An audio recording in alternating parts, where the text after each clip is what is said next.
Buongiorno tutti. How's it going, everyone? Italian people are probably so sick of me opening like that. How's it going? Oh, happy Saturday, Kirsten. How's it going, everyone? I think, I was about to say something spicy happened last night at the Olympics right in front of my seat. Go look it up. But there was tragically last night, it was wild.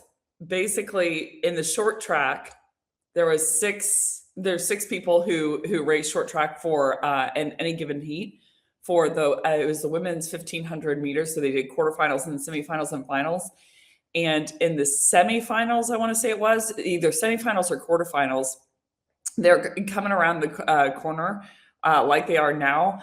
And basically, the US skater did an illegal lane change and clipped the Polish skater, and she fell and hit her head on the ice. But on the way down, the US skater gashed her eye with her skate right in front of me. There was blood on the ice. They had to shut down the ice for 45 minutes, and they were cleaning it, and there were stretchers. Poor thing. So she got her eye gash. Apparently she's recovering right now. But yeah, it was absolutely wild to watch. So she basically fell down and she collided with an Italian skater, and they had to shut down the entire ice. So that was the spiciest thing I've ever seen. And said, who grows? That's like my biggest fear. I think that's a lot of people's biggest fear. Is that, either your head or your hand or something is going to get cut by a skate. And it happened last night straight in front of my seat. So I want to show you all a picture. So of course I was the one total, butthead who was actually taking a picture. So they put up a sheet so that people could, this is how close it was to me. So this was basically the paramedic crew. I mean, so they came over and they put up, you can see they put up a sheet at one point. And then they carried her off in a stretcher. So I gave you basically the photo where you can't see her face, but yeah, unbelievable. She's completely unconscious whenever they took her off the ice. So anywho, I give your thoughts, and I know it is really intense. Like I didn't realize hi Jay Frank, I didn't realize how many people actually fell in short track skating. Like it was probably every other race. I mean, it was, it's a really, really exciting sport, but half of it was just staying on your feet. Hi, Ozair. Happy Saturday to everyone. This is our last day before the final housekeeping item, and then we're going to go into the topic for today. Housekeeping item. We were going to have the final day of closing ceremonies tomorrow. However, we wanted to be really intentional with it, wanted to be really thoughtful with it, and we are going to be doing a medal ceremonies. Of course, we're going to be doing a medal ceremonies for y'all. And I basically did the math and decided to go to bobsled tomorrow and to the closing ceremony. So we're going to do a beefed up version, but we're going to be doing it on Monday. So housekeeping item is we will not be having a session tomorrow, but we'll have one on Monday where we're going to be doing closing ceremonies, which includes making the jump into the next role, and then a review over all the different prospecting topics that we've done so far and all the different AE topics that we've done so far. So I actually extended my stay at this place so that even on Monday, I'll be here still in Milan so we can do a recap together. So that's just a housekeeping item. Let's go ahead and jump in for the day, because I know it's Saturday, so I want to make sure I get everyone out on time.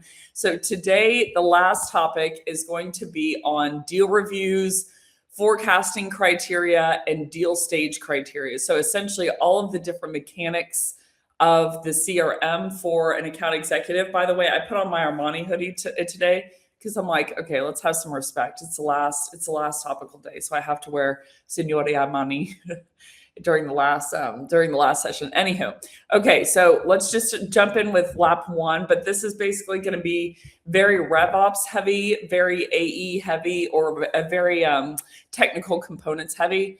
So why don't we start with deal review criteria? So I know that we covered a lot yesterday in terms of the in terms of the deal review that you should be, in my opinion, that you should be running, the scorecard that you should be using.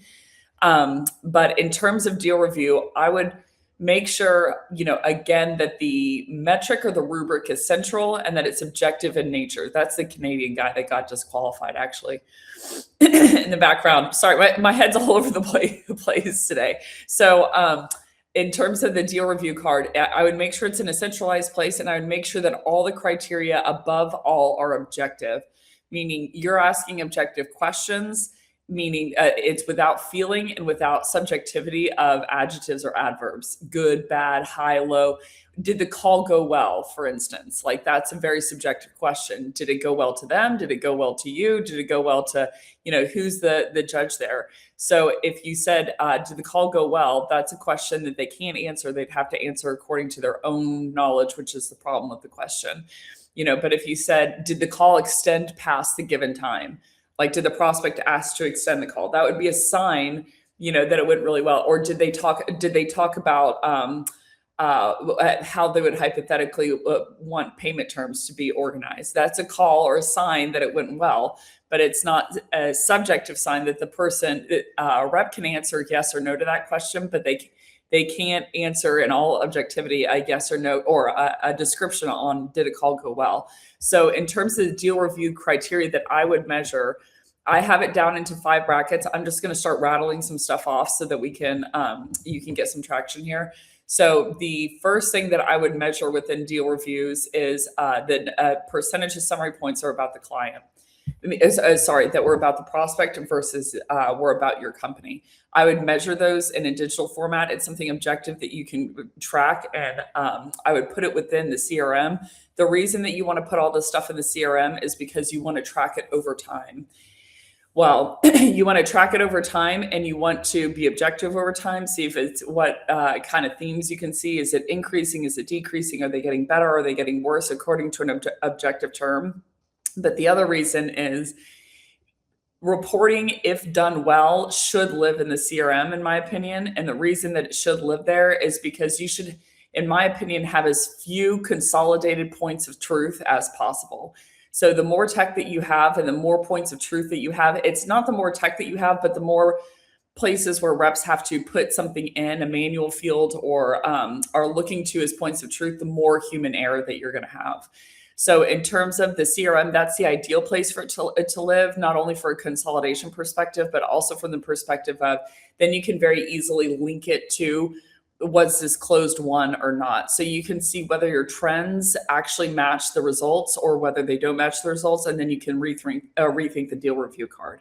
So essentially, like for instance, with the amount of summary points, AI summary points, let's say that it's getting worse over time, but their close rate is going up over time. Now, I'd want to see that it's significant, and I want to see that it's over at least a period of, well, it depends on the sales cycle, but I'd say at least a period of 6 months. But if your the amount that you're talking about, your company increases, and the close rates also increase, and that's a very interesting data point. I'd be like, okay, what's the outlier here? What's happening in the call so you can diagnose what's going on? So that's the first type of thing that I would put in the deal review, that I would measure in deal review and put in the CRM. The second is in terms of the volume and kind of the nature of questions. So I would measure what percentage of the time when the prospect spoke did the rep follow up with a question versus talk? And I would do it in raw volume and in percentage, meaning there's 10 times that the prospect spoke, in terms of the blips in your in Kaya, for instance, and with an outreach, they have a great conversation intelligence platform built in, and it can measure, track, themes and trends over time. Now, I will say any kind of revenue intelligence or any kind of conversational intelligence platform, it really is down to the innovation of the creator, meaning the innovation of what you're asking for, the data points that you're asking for. So CI by itself without vision is just a note taker. I kid you not. That's all it is. And I've worked for multiple CI platforms, the ones that kind of founded the space. So I think that it's just a note taker unless you have a very intentional and very thoughtful and very effective a vision of what you want to measure and why you want to measure it. So one of the data points that I would ask for and track within deal reviews is what percentage of the time when the prospects finished speaking did the rep ask a question, or did they start talking about anything at all? So that's the next thing I would measure. I'd measure when they mentioned a problem, struggle, or challenge, and how you can do that is on a keyword. So if they say we've been having a lot of trouble with, or problems with, or challenge, or struggle, or like, you can make all of those essentially keywords, and then from there on out, see if the rep countered by asking a question around that challenge or struggle. So a great question you can ask is, what do you mean by that? But you want to see what percentage of the time when the prospect actually mentioned something that was really important to them, did they actually double down, and did they ask about the problem or the challenge versus not. The next one that I would see is when a prospect mentioned a subjective term, how often was it defined? So again, these are all very objective things that you can measure using conversation intelligence. How many questions did the rep ask in total? Now, the following ones would have to be a little bit more manual, but I would suggest doing it just from the leadership perspective. Out of all the questions asked, how many of them were qualifying or BANT questions? You could do a keyword search on decision maker or timeline or time or budget. You could put in a key tracker. It won't sop up all BANT questions, but it will get you on the right path of like how many BANT questions were asked to the prospect. In my opinion, there shouldn't be any BANT questions. I qualify based on the level of the problem. Then I also qualify based on how much value that I've added, meaning how many unknowns have I found. But those are the two qualifiers for me, not necessarily any kind of budget. There's a lot of things that I don't have budget for. That's kind of like saying, when I rented the car, that did I have a pre-allocated budget set out for snow tires? The answer is no. I didn't. Why? I didn't know that was a problem that I had. So if you're finding unknowns, by definition, here's the wild thing. If you're finding unknowns, which is what selling is about, that's the only point of a seller. If you're finding unknowns, then you are by definition finding things that they don't have budget allocated for. How would I have budget allocated for something that I didn't even know about? Maybe they have a rainy day fund, but it's certainly not. I mean, I guess it's a nice data point to know, but having a pre-allocated budget for a problem that they didn't even know that they have is like crazy talk, absolute crazy talk. So I would want to measure how many BANT questions did they ask, how many leading questions they had. Hello, Beck. Thanks for all the teaching during this incredible series of events. Hope to grab coffee in Paris. I can't say going hiking or skiing. Sorry. I read that wrong, y'all. This Cold Outreach Olympics has pushed me on an emotional level. I was talking to Mint about this last night. I hope to see you soon. So sorry that I confused the word skiing for hiking. That's not even close. But yes, I would love to get a coffee with you. Just let me know. And thanks for what you said about the series. So the next thing that I would want to be looking at is how many times did the rep say the word if? How many times out of all the questions, how many of the questions include a subjective term, meaning a adjective or an adverb? Out of all the questions asked, how many were self-diagnosis questions? And that's all for stage 3. So the quality of the questions. For stage 4, the things that I would measure. In stage 4, you're going to not things that you're measuring on the call, but inputs that the rep should have to put in post-call. Right. So now we're talking about notes that they have to put in post call. I'm probably going to go over on this one, FYI. But in terms of the things that I would require for the rep to put in post call is what is the prospect's self-diagnosis for all of the fields. Like, again, you can think about it how you want to ratchet it up if you're just starting with a rep, meaning I wouldn't put in 5,000 fields to a CR, like to a deal stage criteria or a deal review criteria right off the bat, because they'll just get too overwhelmed. So I'd start slow in the beginning, but at the end, basically should be in there. I'm just going to get the dinger. Hey, I was early. Yes, I was early. Y'all, within the last 12 hours, men and I, mostly men, decided that I should go drive to Cortina for bobsled. You know what that means? That means I have a 5-hour drive after this. But I was like, we're already in there. I mean, we might as well just lean in. So I'm going to go to so I can go to bobsled tomorrow morning because I'm like, Jamaica, we got a bobsled team. So I've got 5 hours of driving after this through hilly, crazy town. And then I'm going to get up and go to bobsled and drive back to closing ceremonies and then drive back to Milan and drop off the car at 2 a.m. and come back here. So anywho, things are getting a little bit wild. So I think I need a little grace in terms of the clock today. So the criteria that I would have them put in full-fledged after the deal review, basically for every single deal review, is the prospect self-diagnosis for business problem, tactical problem, root cause, current impact, future impact, current event trigger, or future event trigger. I would have all the fields available. Now, the prospect won't know why, or sorry. I would have all the fields available, but if the rep doesn't fill it in, then it won't necessarily populate. So outreach is a great example of this. If you go on the prospect profile and if you were to edit in custom tags of, let's say, business problem, tactical problem, self-diagnosed root cause, self-diagnosed current impact, self-diagnosed future impact, etc. If you were to put all those in as tags, they would all be completely invisible unless the rep fills them in. So that's one of the strengths of outreach is essentially and it's the same thing with personalization fields.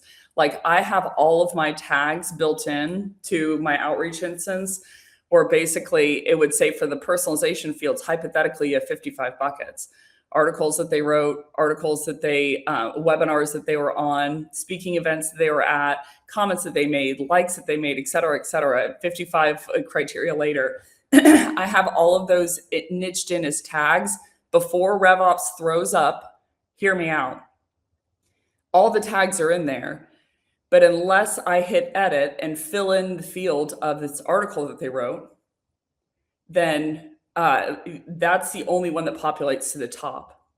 So what it's helpful for is it structures reps' mindset of like, where do I put this thing so that they start to see a system and a pattern. You can measure and track the pattern over time of like which bucket actually converts the best, but there's no confusion of the rep of like they have 55 tags waiting at the top for them. So for the deal review criteria, I would do the same thing. For the buyer self-diagnosis, I would put self-diagnosed business problem, self-diagnosed root cause, self-diagnosed tactical problem, self-diagnosed current impact, self-prognose future impact, self-diagnose current event trigger, self-prognose future event trigger, and the supporting reason of why. I would have all of those fields niched into my deal review template. But again, if they won't have all of them, like for instance, they won't have a current event trigger and a future event trigger. They'll have one or the other. They won't necessarily have a root cause that they know, not necessarily. A lot of times they do, but not necessarily. They might not necessarily know a current, all the current horizontal impact, but they might know a vertical one. But the point is that you want to find out everything, or the rep wants to find out everything that person thought and why. And then I have a second column. I cannot stress how much I would do this. The second column says rep diagnosis, rep diagnose business problem, rep diagnose root cause, rep diagnose tactical problem, rep diagnose, so on and so forth.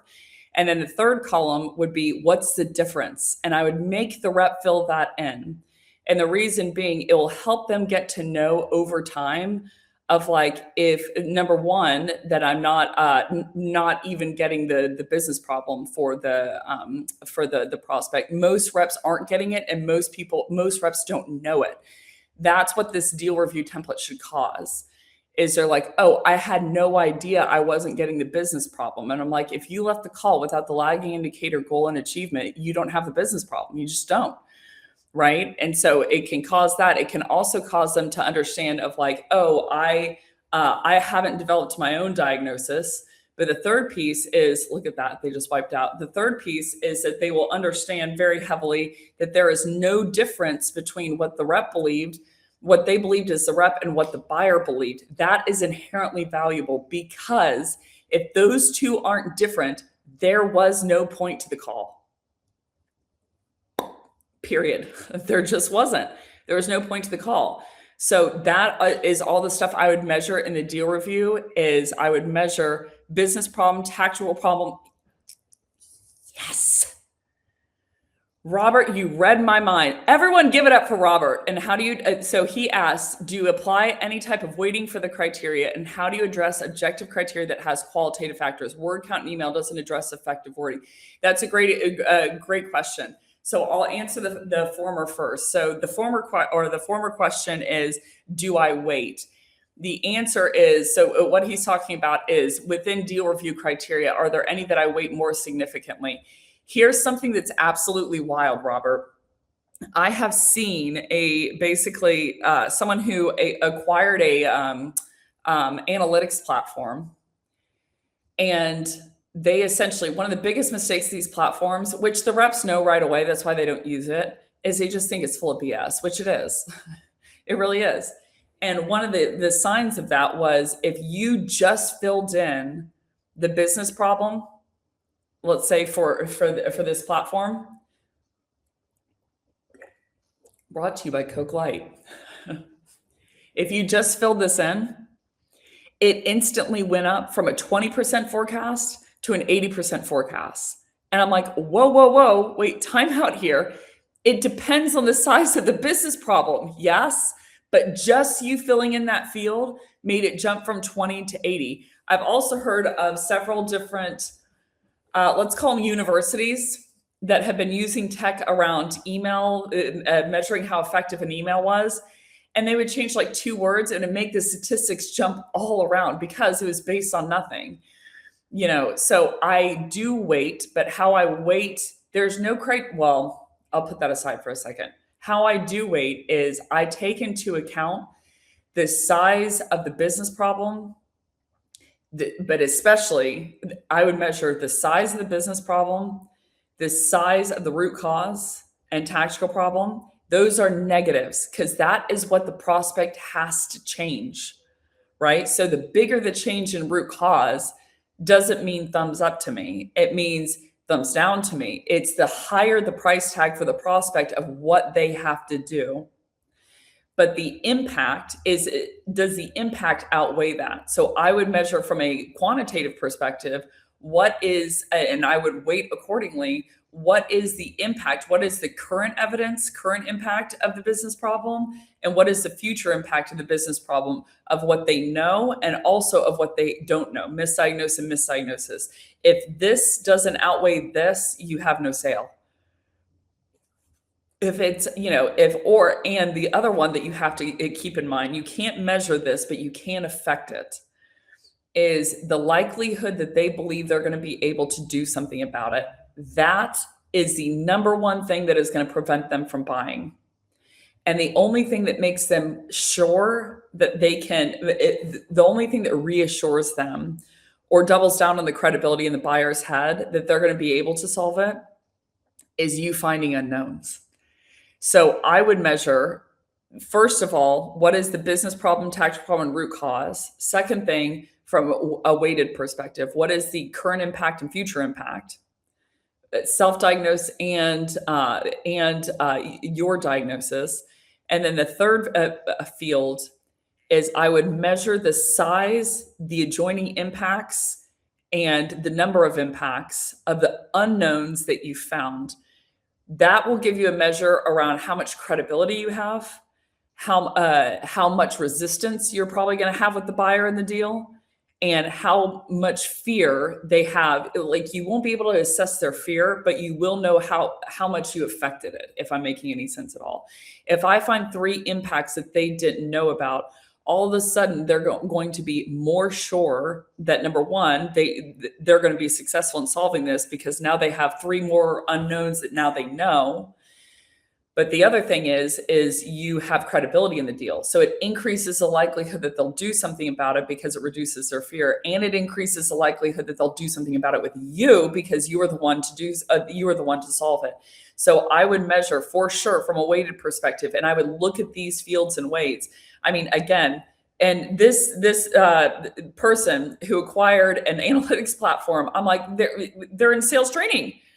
Then I'm like, you have to measure the size of the business problem. It can't just be, oh, the business problem exists, so we're more likely to close the deal. I'm like, all you're measuring there is that you have acquired what the buyer thinks, right? Which essentially is a negative to them. So I would say that hinders, if it does anything to forecasting, then it hinders it. Just because you know the business problem doesn't mean that anything about their likelihood to change, their likelihood to actually buy something and buy something with you has changed along with it. It just means that you have their current state, self-diagnosis information. So I would measure from a weighted perspective. What is the business problem, tactical problem, and root cause, self-diagnosed in all reality? What is what is the current impact and future impact, horizontal, vertical, and persona impact, what they think and what I think in objective reality. And then what is the amount of unknowns that I found? How many unknowns did I find? What were the impacts that were related to them? How big were those impacts? Another thing that I would measure is how quickly was that impact going to happen if you hadn't caught it. So, if someone catches one that was like 15 minutes away, that's a much bigger, much different story than, one that essentially that wasn't going to happen for another month. And then I would measure from a weighted view if this business problem and tactical problem and root cause, if that is not a sizable margin lower than the impact of them, not the impact that's going to happen to them in objective reality and in what they said self-diagnosed, you have no sale. Because it's too much pain for not. And the other piece to keep in mind is the likelihood in their head that they're actually going to solve it. Now they can't give you an objective measure around that. Even if they could, they might be lying and they might not even know it. But how you can increase your credibility and decrease their fear that they're not going to be able to solve the problem is finding unknowns. So I would, from a weighted perspective, want to know how many unknowns did I find? If I found a lot of unknowns and I'm in a healthier bucket, like let's say that this margin was only, $1 million in terms of impact that they're going to lose, and it's 200K, in terms of, for simplicity's sake, in terms of the business problem, then I'm like, okay, well or it's $1 million and it's 800K. I'm like, well, that's a slight margin. But I found 16 unknowns. Then I'm like, well, I still think that they're going to solve for it. Why? Because they're convinced that they're going to be successful. Right. So the main thing that they fear is outcome uncertainty. They're not going to be able to get their outcome by working with you. And so by actually making moves to solve a problem. So that is something I for sure would be measuring. It's not about did they get it? In the beginning, yes, it's about did they get it? But you can't affect the size of the business problem. Now, you can affect the size of, quote unquote, the impact by finding impacts that they didn't know about. But I would think of it from a weighted view. How much credibility do I have? How much fear do they have reduced after talking to me via how many unknowns that I found?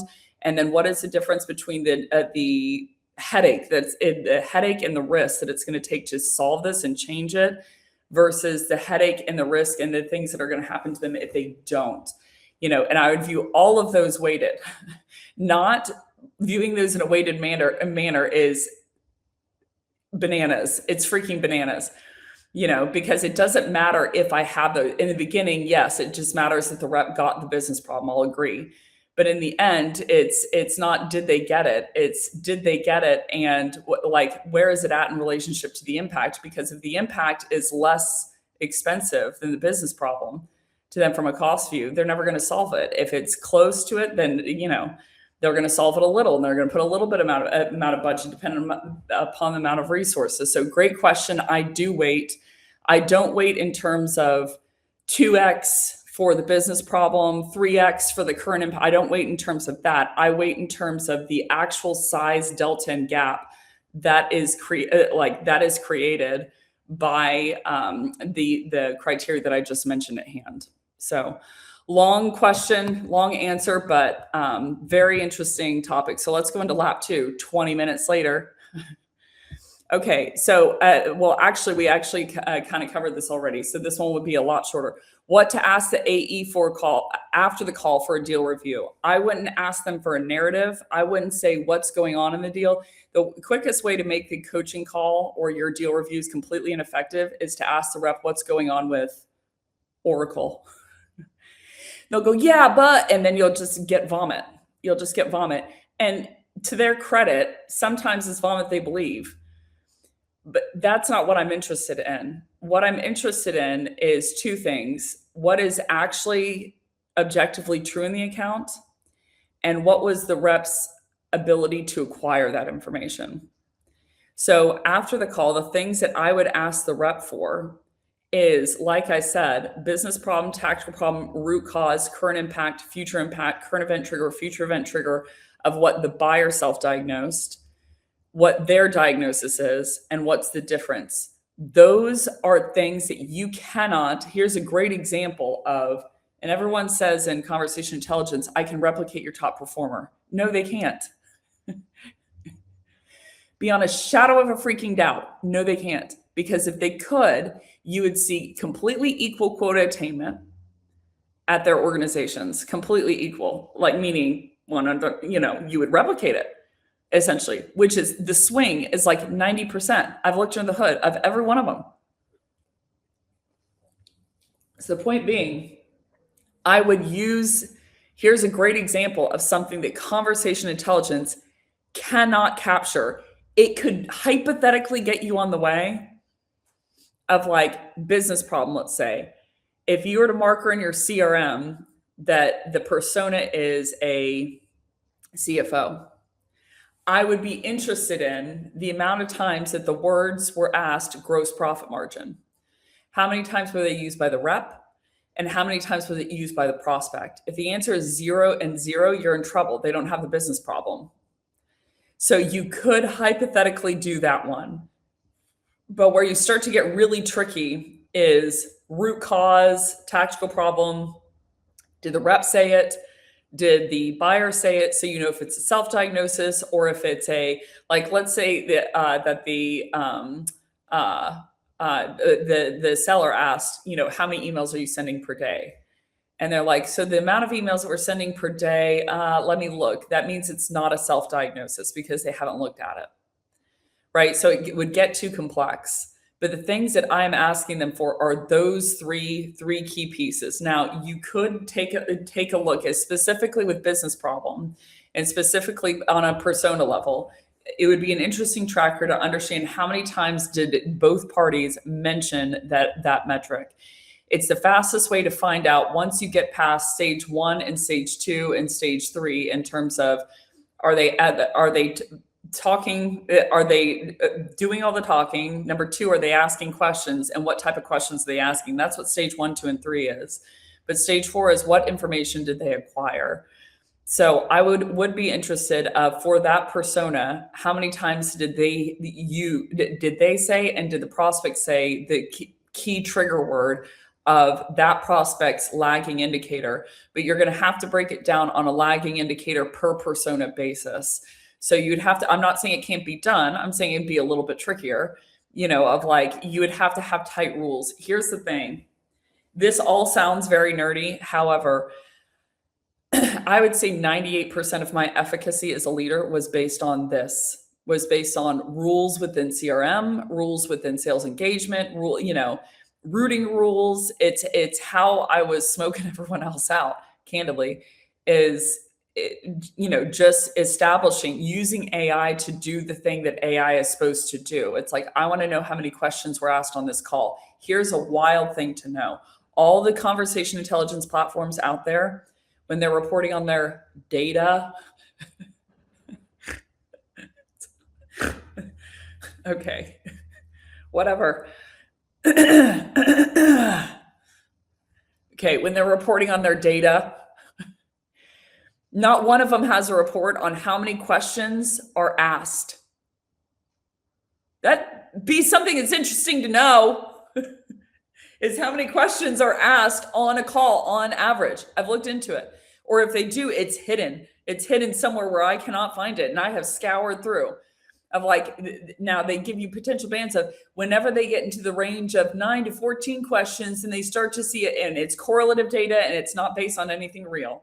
However, I would be interested on, things like how many questions did they ask? So there are limitations to CI, and there are some drawbacks, and there's some pros. So the thing that I would make the rep put in is business problem, tactical problem, root cause, current impact, future impact, self-diagnosis of the buyer, their diagnosis of all of those elements.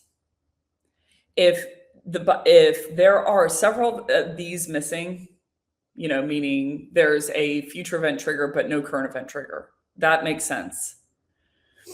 If they're in column 2, if there are ones missing, that shows you because this just shows you what they believe and why do they believe it. So they won't necessarily have everything. In this second column, if they don't have things in there, every field that they don't have in there means it's something that they were not able to diagnose. So it's a direct hit on their ability. They were not able to figure out the root cause. They were not able to figure out the tactical problem. They were not able to figure out, blank. So the first step within deal reviews is figuring out, can they even tease out what the buyer thinks and why they think that. But the second piece is, do they develop anything themselves? And then the third step is there any difference? So this shows you rep ability to diagnose. And this shows you rep ability of finding things that the person didn't know. Both of those are going to be down to how much do they know the buyer persona, how much information did they acquire in discovery, period. Those are the two things. Did they acquire what the buyer thinks, and do they know what truly is a root cause and what's not a root cause, and what the ambit of direction is around there? So those are the things that I would ask the rep for afterwards. And the reason I would ask them for that is a great example of something that conversation intelligence, they could track hypothetically the keyword of gross profit margin. What they couldn't track is that's the business problem, and that's the lagging indicator achievement, and that's the lagging indicator goal. So there are a certain amount of things, I would say arguably most of the important information, meaning conversation intelligence can't tell you this was an unknown for the buyer.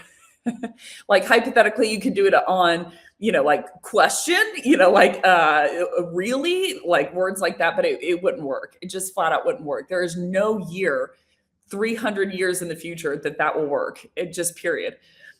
So I use CI for the setup of what I need to use it for, but the information that I would ask the buyer for, or the rep for afterwards is going to be very key, because it's going to show them and it's going to show me, were they able to acquire what the buyer thinks? Were they able to diagnose themselves? And were they able to find anything that the person didn't know? Now, you could argue that sometimes they'll find things that the buyer didn't know, but they didn't know that they did that. It could happen, of like they forget about it, but not often. Not often. Of like usually if they are talented enough to find an unknown, they're talented enough to remember it, typically speaking. So those are the criteria that I'd ask the rep for the call, after the call, and I would bake into the deal review stage. So after every single call, they should be entering that information, right? And one of the things that I would also think about is when you have new buyers on the call, added buyers on the call, did the rep get their diagnosis information, and did the rep find unknowns for them? Every call that there's a buyer that you didn't find unknowns for, you're at high risk of they're going to be a detractor in the deal. It's not they're an advocate or they're neutral. They're one or the other. They either believe they should use you or they don't. And if the person didn't even get the person to come off mute and give their self-diagnosis information, they basically just communicated to the person they don't care.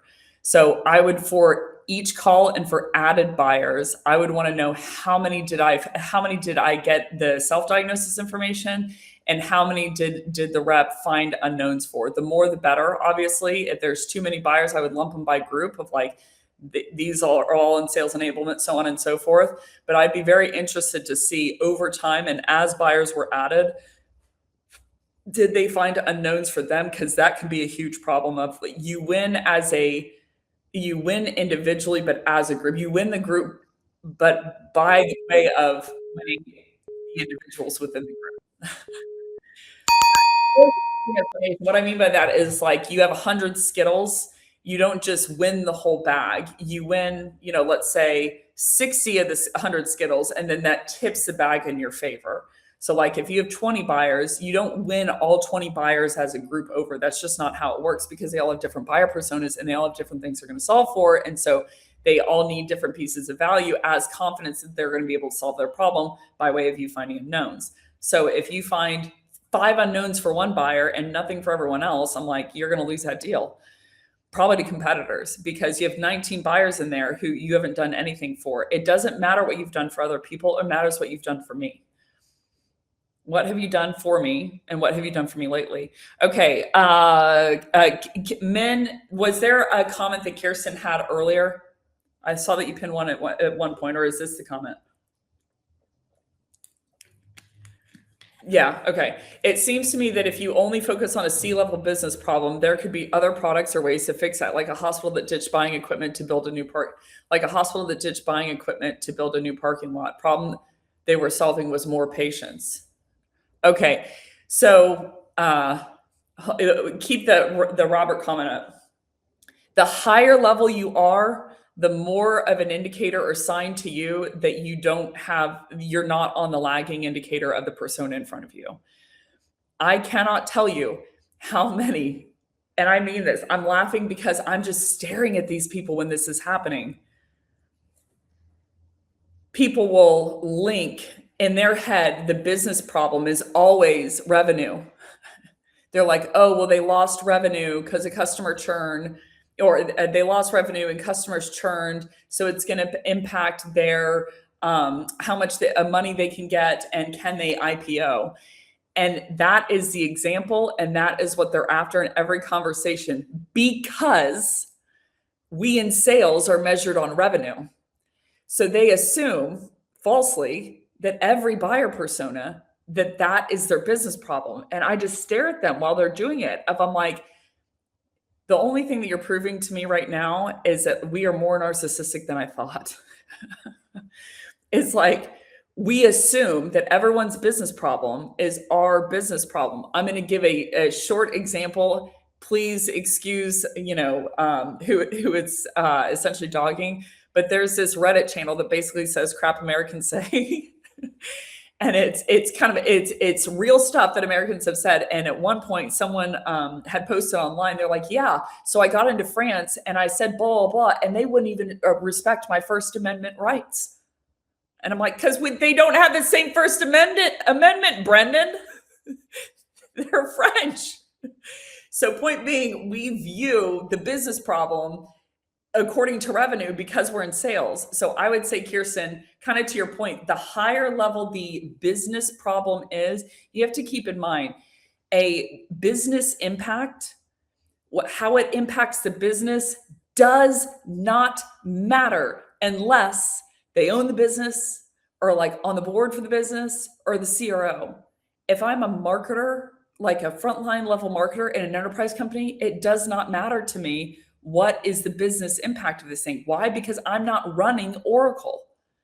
I'm running the marketing demand gen team for Oracle. So when my butt gets in trouble is when that MQL number goes down.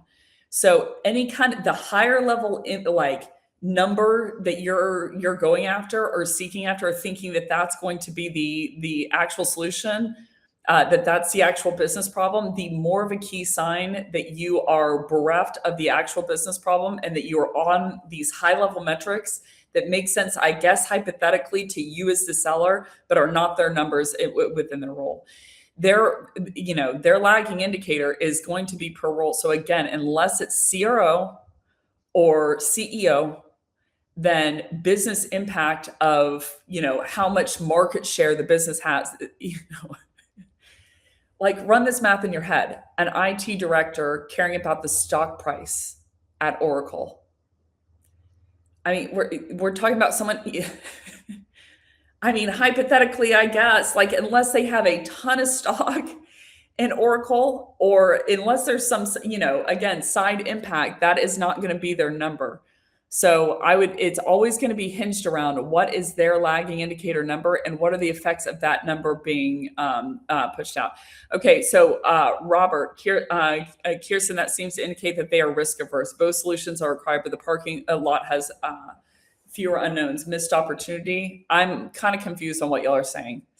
I'm a little confused on what y'all are saying. I would go think about it like this. I mean, if I were a maintenance director, let's say a facilities manager, and the parking lot being broken, or the parking lot not having enough parking, my business problem is the amount of people that can park and access the building at any given time.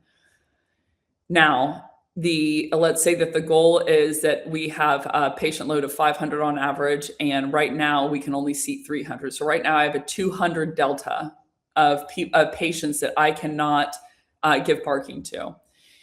So a great example of how that would be, how that would result in an impact is a horizontal impact. Let's say that to your point, or this would usually probably be a vertical impact. Let's say that I answer into the CRO of the hospital, or the practice administrator, of Baylor Medical. Lost patients is going to be the vertical impact of my parking problem to my boss. So right now I have 200 lost patients because they can't find parking, so they divert to another hospital. A horizontal impact would be, let's say, the marketing team for Baylor Medical. There's a whole bunch of patients who have left nasty reviews because they couldn't find parking. So that hurts the marketing team of like the brand message and market, the amount of positive versus negative reviews that they're after, and the amount of, let's say, B2B sales that they're, like, quote unquote B2B sales that they're able to do within their divisions. So that would meaning, like, quote unquote inbound. So that's how it would affect the marketing team. Both of those are impacts, but you have to keep in mind that an impact is an effect of something because the business problem exists, right? So because my business problem of parking exists, it affects this person and affects this person. But my business problem is not the amount of money that's coming in to the practice. Because why? I'm the facilities manager. Now, if any one of these get high enough, or they get high enough in conglomeration, it's going to move the IT director to solve it. Or sorry, the facility managers to solve it. Why? Because anytime one of these things increases, then it's going to put more pressure on me that I'm the one that needs to get fired. Of like, whoever's handling the parking is the problem. It's the problem of why we're churning patients. It's a problem why we can't keep people on staff. Let's say even the doctors. So doctors are based on, let's say one of their metrics is death count. And because of the parking situation and lack of access, they can't get to the ER quickly enough. They can't get patients through the door quickly enough. They have to park over here, and then they have to walk. Walk a couple hundred feet, let's say, with a stretcher. And because of that, it increases the amount of terrain that the person's having to go over, the amount of time it takes to get them to the front door, to get them to the doctor. So the death count rises and the lawsuits rise. All of a sudden, you've got legal has an impact, and you have the doctors have an impact, right? So all four of those are impacts of the same business problem, which is parking. But the business problem for the facilities manager is not death count. That's an impact. That's lateral impact. The business problem is not the amount of revenue. The business problem isn't the amount of trash reviews. It is the parking allotment. Right. So what I mean by root cause of like the root cause and the business problem have to be lower than the current, and by a significant margin than the impact is. This is a lot of work to upheave all this gravel, go into zoning restrictions and blah, blah, blah to get more parking. But it's worth it because I can't fit in these 200 patients. Marketing wants me dead. Practice administrator wants me dead. Legal wants me dead. The doctors want me dead because my parking issue is impacting them, right? So this is a great example of how to bucket it in your head of like, what is the business problem? What did they acquire? And if I, as a rep, even if I found out that all of that was true, but I didn't find an unknown, then they might solve it, but you have to keep in mind, you did nothing to address their fear that they're not going to be able to if they run the credit card, because the only thing that's going to make it worse is if they try to solve it and they solve it unsuccessfully. They're unsuccessful in solving it. So anytime that if let's say that they knew, in this case scenario, they knew about the patient churn and the reviews that were happening, but they did not realize that the death count had increased and the amount of lawsuits had increased because the death count had increased. When you find, instead of saying, what do you not know? Or how is that impacting you? Or what are the ripple effects on your legal team? I'm like, if you don't mind me asking, how many, your legal team, how many lawsuits have you had per year? Prehistorically. And I would go through the numbers of like, was there an increase? Was there truly an increase as they've had more patient volume and as the parking was too tight? So if I found one of those, and then I also found death count had risen, all of a sudden, not only have I grown the size of the problem of what they're, and what they're willing to spend, blah, blah, blah, but I've also grown my credibility, and I've decreased their fear that they're not going to be successful in solving it. Because if I have the expertise to find the legal thing, then they're number one on my team. They're after the same thing that I'm after, number two. But number three, they're an asset. I'm not likable. I haven't lost a competitive deal. Explain that. I don't hang out with people afterwards. I'm an introvert. We all know that. Y'all have been really nice with me, about it. I'm an introvert. I don't like to party. People don't like me to come to parties. I don't drink. I don't know how to dance. I don't like to talk about stuff that's not work. Like, who wants that at a party? And I haven't lost a competitive deal, because it's not about likability. It's about, did I find, that thing that they didn't know about and decrease their fear, that they're like, okay, I like Brendan, but, Jay Frank found, Kirsten Beck, found three things that I didn't know. So I think it's fiscally irresponsible to go with Brendan, even though I like him. So anywho, I'd be measuring all of those in terms of the AE accountability. Okay, let's jump into the next one. I'm going to start comboing here because I'm not going to make this an hour and a half. Okay, deal stage criteria that's not included that should be mandatory, and then deal stage criteria that's usually required but unnecessary. Okay, so deal stage criteria, the most important thing, it's so interesting to me that conversion is measured. It's not that it's measured, it's how it's measured, and that people still continue to measure it. It depends on your entry point, conversion to close one. So if I said, let's say in this track instance, that one person is way back, 100 meters back, and I want to understand how many of them cross the line. And then another person is 100 meters closer, and I want to understand what the conversion was of people that cross the line, both within under 60 seconds. Well, the person way back here is going to be less. And that is why deal stage criteria makes no freaking sense. Because we're measuring of when did the AE say it was qualified, accepted as SAL, into closed one. So they have an inherent motive to say something wasn't qualified, number one, versus it was, because they know that they're measured on how many convert. Number two, if I was asking them what's qualified, I'm going to get their version, even if they're being honest, on what's qualified. And the main criteria that I hear are budget, I'm going to vomit, need, timeline, decision-making power. But the budget is dependent upon how many unknowns did you find in this, or the size of the problem, which is dependent upon how many unknowns did you find. I'll spend $100 for a problem that's $100. They came in with a problem that was $50. The seller's job is to, validate that this problem actually exists. Maybe only half of it does, so it brings you down to 25, but they found 4 other ones which were worth 80 apiece. So all of a sudden you're up to a $345 problem. Why? Because the seller entered the equation.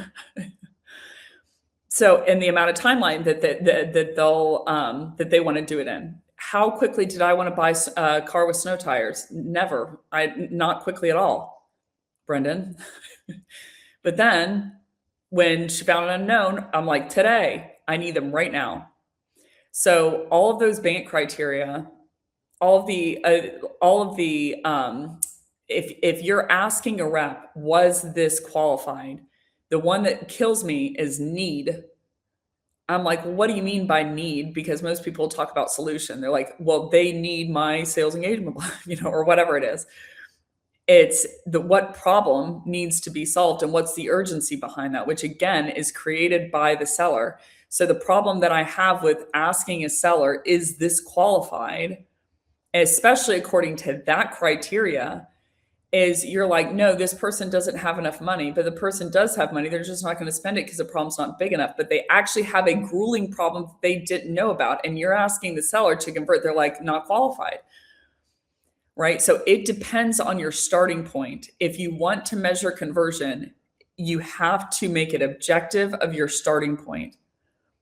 What I mean by that is you can't ask the seller subjective questions, and you can't leave it up to really the seller at all, in my opinion. Sorry, guys. You can't leave it up to the seller's opinion. So what it should be measured on is it, and you can play with this criteria. I don't even like bringing up this criteria, but I understand that it's where a lot of people are going to be at. Is like, if you want to measure level of title, let's say, of the decision-making power, then you'd have to pick I would say, was it manager level and above for these 5 buyer personas? And if there's criteria that prevents them from being able to sell into someone, like they don't have the right integration, or we sell sales training and they only speak French. And I'm like, I can't train in French. Sorry, je suis désolé. I cannot train in French. Right? So that's unqualified. Why? Because I physically cannot service them. I cannot sell to them.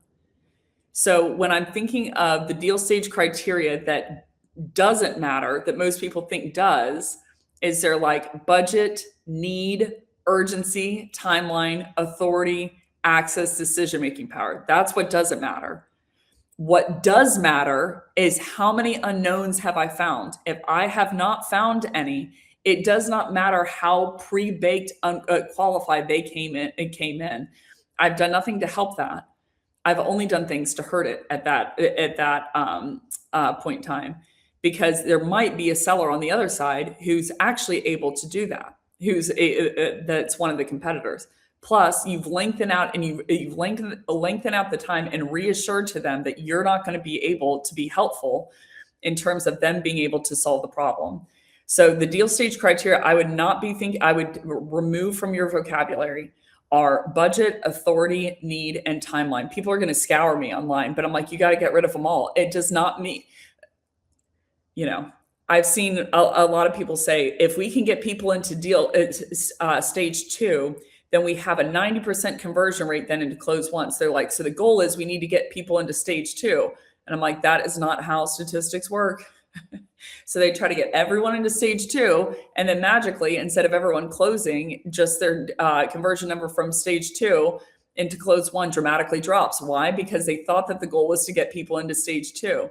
It is correlation, not causation. So when I'm thinking about each one of these deal stages, I mean, you're talking about negotiation, proposal stage, et cetera, et cetera. I don't think that those have a lot of inherent value. I think it's interesting whenever you're to know when they're in negotiation phase. But the phases that I would have is pre-discovery. They've set a meeting, and they haven't set a meeting. Obviously, would be from the contact perspective, just a contact. But if they set a meeting, and then this second stage would be, essentially a qualification metric of did they show up to the meeting and did they hit this objective minimum criteria. If you want to put level and level of title in there, then it's like director level of above and an employee size company of 200 employees plus. If they showed up, they were qualified. Here's something that I would also include: a swing gate on the back end that the AE has to confirm these fields within 24 hours of the call ending, or it's automatically qualified. There is a huge fight going on between SDRs and AEs over what's qualified and not qualified. And I understand why the fight's happening. I only want to put things in my pipeline selfishly if I think they're going to close. That's not a measure of ability of the rep. That is a measure of their forecasting ability, which is how it's being used. If you want to see how correctly someone can forecast, just go to look what they have said is qualified in their pipeline.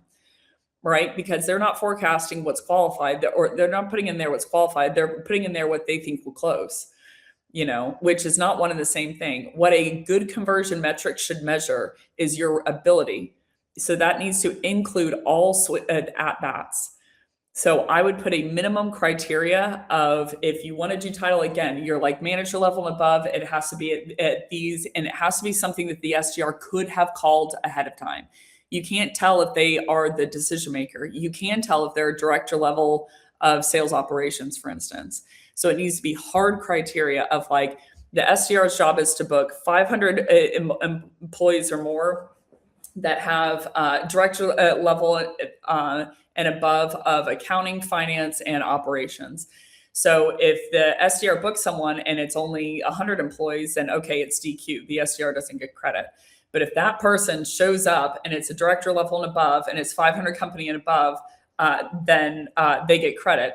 So the AE's job should only be to confirm a couple of things: confirm that they were director level, and confirm that this employee count was above a certain marker, and confirm that they showed up. That's all they should be included. That's the only say that they should have in it. Think about if at bats for batters in baseball, if after the pitch they swung at it and they either hit it or didn't hit it, that they could call whether it counted as a pitch. Any pitch that they missed, they would be like, doesn't count, if they were smart. And that's what's happening today. If you don't have that, you're basically measuring nothing. That's the biggest mistake that I see, is that not being an objective data point. And you'll see in the Slack channels, it's like the close loss reason is they went dark, very passive. They went dark. I'm like, no, you did something or didn't do something, and that's why they went dark. So close lost reasons should be very finite, of like, they didn't have this actual criteria that prevents me from selling into them, or it's you messed up, period. That's all it is.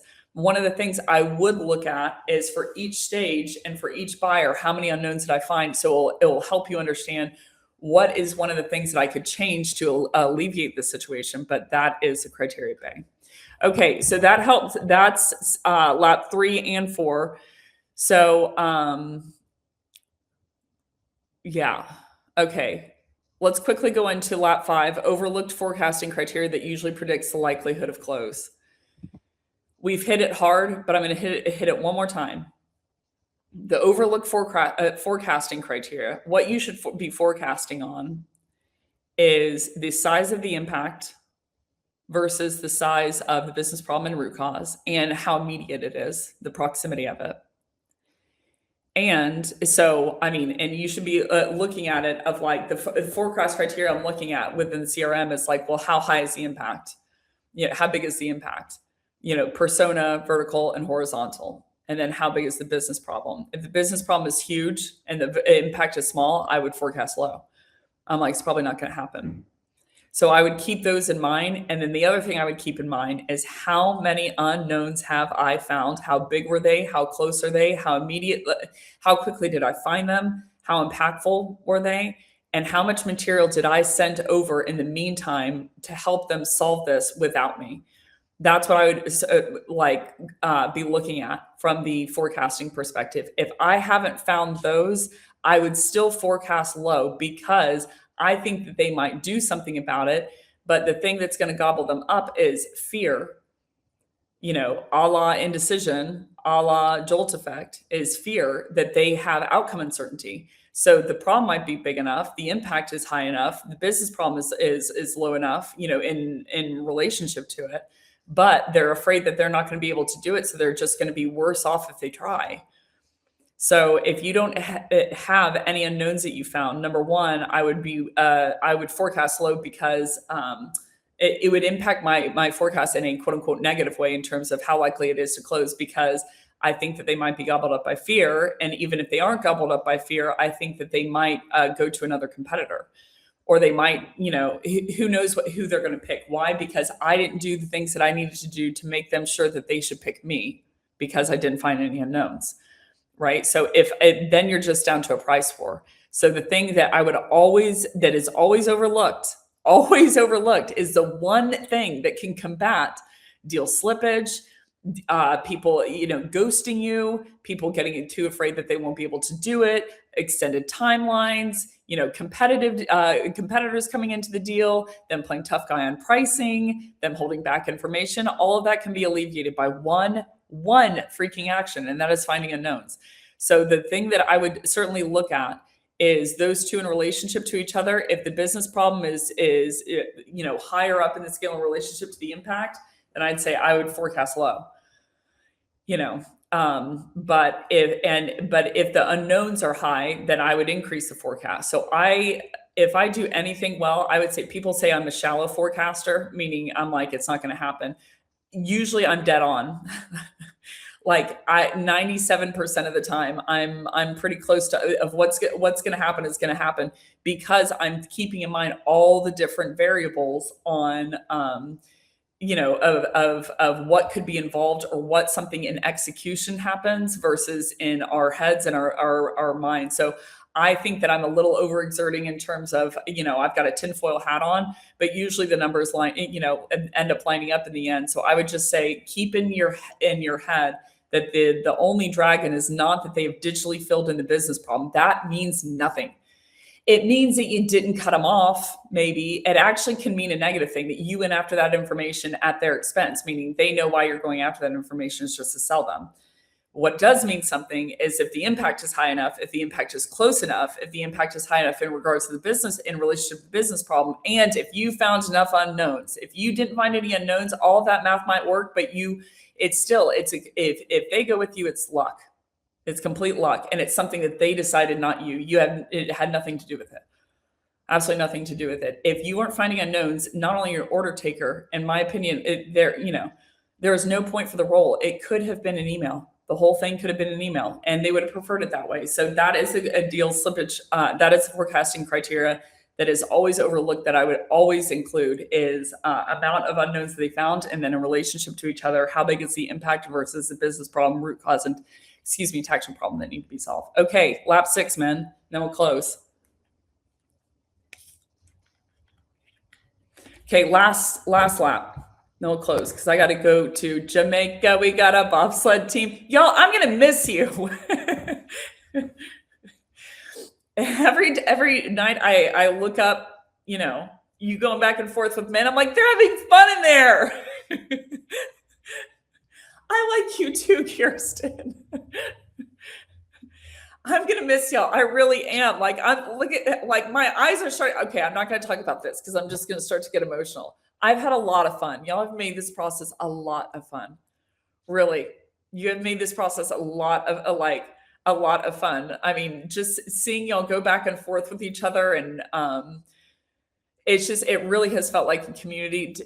It has been an insane gift to me, is what I'm trying to say. I don't have many emotions, but this is one of them. I was talking to Min about it last night. I was like, I'm like, it's just been really cool to see how everyone's showed up and given me time on the weekend, and I don't know. It's just been a really fun process for me. So I am very thankful for everyone. Kirsten, Robert, Jay, Frank, time and time again showing up. Okay, last lap. Signs of deal slippage and what to measure before it's too late. Signs of deal slippage or the thing that I would measure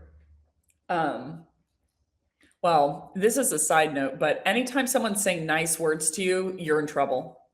They're like, "You're an amazing company. You're such an amazing vendor." I was watching Love is Blind last night. I'm like, I should put this on to see it. After Kwame's season, there was just no good season. Actually, this season is kind of heating up, but point being, someone's going into a breakup and I can tell because they're like, "You're an amazing person." I'm like, "Where's the but?" And it was a however. I'm like, "However, whatever, same thing." And then there was a breakup. So anytime that they are gassing you up, it is, or saying things that you want to hear, it's an increase, sign of deal slippage. Anytime that there is, I would say, well, let me go into the thing that you can do to combat it. The one thing you can do to combat it. There is not necessarily a correlation on someone goes dark for a little bit because it might be they're going dark getting things done. You can't get access to that information. The only thing that you can do is do what you need to do to make the math the best case scenario on the back end at the water cooler that you're not at, in my opinion. So finding unknowns is one, but the second is sending them value according to those unknowns or other different pieces of value along the way. The magic erase marker for ghosting is to send them an article and be like, "Hey, I saw this article the other day," and it has to be specific to them. So I had this rep that I was working with, and I was like, "Well, let's send them a rep." And he'd been like, "Yeah, I really got to know him well, blah blah, blah, ask questions, blah blah." I'm like, "I don't care about the self-diagnosis information." He was like, and I was like, "Well, we need to send them an article." He was like, "Got it. On what?" And I'm like, "Well, it depends. Okay, so what are the things that they talked about on the discovery call? Because you didn't, I know that you don't have it recorded." And he was like, "Well, I talked about my product." I'm like, "Brendan, it's a toss up. If they go with you, it's for luck." If you don't even know what content to send them because they didn't even talk. So the more specific to them, the better. The more, you can really help people in one of two ways: either the value of the thing or the sentimental value and the specificity of something. My mom spends a lot of time thinking about her gifts for me. It's sometimes where I'm like, Mimi, every single time she gives me a gift, it like makes me cry because of how specific it is. So I would think about if it's something that it can increase deal slippage is number one, not finding any unknowns.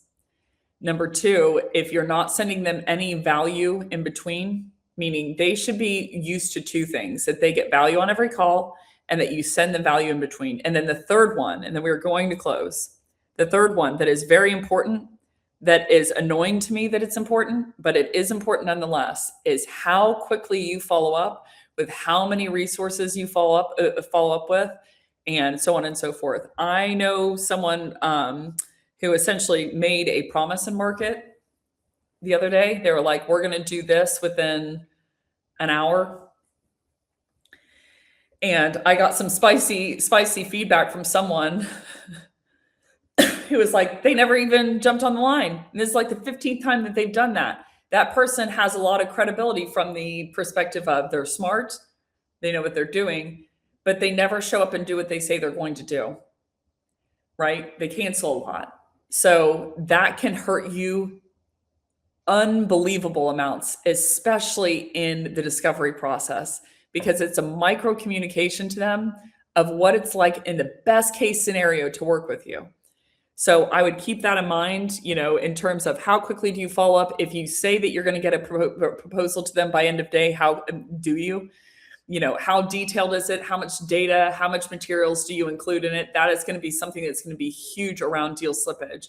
So if you haven't talked to the buyer in a very long time, and you also haven't sent value to them in a very long time, I would say it's at high risk. The other thing is, if I have added decision makers, something I would measure, if there are added decision makers that are put in the deal last minute and I don't hear about them from my main decision maker before, like the person that I know doesn't give me a heads up when I go into that meeting that there's going to be other people on the call, I would say the deal's at risk, period. If new people show up, and you might take it as a good sign, "Oh, it's great the CMO's here." Yeah, I'm like, but they didn't prep you. which means they either don't think that you're going to win it, or number two, they don't think you're on their team, so they don't want to give you the upper hand. Like, you're not on their team, you're not on their side, you're not their advocate, so they don't care what happens to you. They're like, well, the CMO is going to jump on, we'll see how they pivot, kind of thing. So I would look at numbers of time that people have been added to calls where I wasn't given a warning, the amount of details that they have given me during the buying process as it's going along. I mean, a lot of buyers have showed me, and I'm like, take it down. They're like, here's your competitor's pricing. I'm like, okay, hugs for the edge. Thank you. From an ethical, moral view, I'm like, look a little bit, but they just want to give me all the details. Why? I would think it's because I'm on their team and they know it, right? It's the amount of details that they're willing to share and that they are sharing, how much they have your back, how much they're like texting is a good sign. Are you on a text basis with them, or naturally? I wouldn't go after it if you just aren't there. Naturally speaking, are you on a text basis? How many meetings did they ask for? How many meetings do they actually extend over the allotted time? All indicators. If you don't have any of those, meaning that they're like, I have a hard stop at the top of the hour, and then their hard stop is their hard stop, and you don't really follow up, and you show up into the next call and there's 3 other decision makers there, the nascent rep will get excited. They're like, awesome, these are all the people I need. And I'm like, yes, but these are also all the people you should kiss their butts goodbye, because they're not going to close. Meaning, if you found out all of that information, it's because they don't trust you to some regard. Your ability, you're not on their team, something is going wrong. So anytime any of that is happening, and the amount of objections that I'm getting. So I haven't had an objection, thankfully, in quite a long time. But I got one, what was the first year? In 2023, I got one. That's when I moved to France. So it was like November 2023. And when the person gave me the objection, I was like, they're like, I know you want me to go to this higher price bucket. And I was like, ooh, no, that's not what I was saying. And I haven't added enough value, because if I had, then they wouldn't have thought that. They wouldn't have thought that I was going that direction. So I think about all of those things when I'm thinking about the deal. The more information they're giving you, I'll close with this. I had someone ask me online yesterday, what if the buyer's getting off track? And I was like, the track that you should be on is diagnosing. So technically they could get off track of like, they're not answering your information. But what I hear when I hear that question is the track that you're trying to get them on is to buy, and they're getting off track with their nonsense about what they need to solve. There is nothing that's too small for my buyer to tell me.